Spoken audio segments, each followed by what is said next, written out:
Here I have Motorola Edge 30 Fusion, and today I'm going to show you how to enable camera watermark on this device.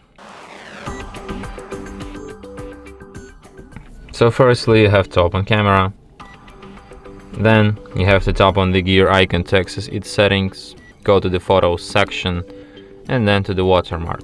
So here you can enable timestamp and device watermark. And now let's check out how these watermarks will look like. So as you can see here I have shot on Motorola Edge 30 Fusion and also today's date and time. And that's it. Thanks for watching. If you find this tutorial useful, don't forget to hit that like button and subscribe to our channel.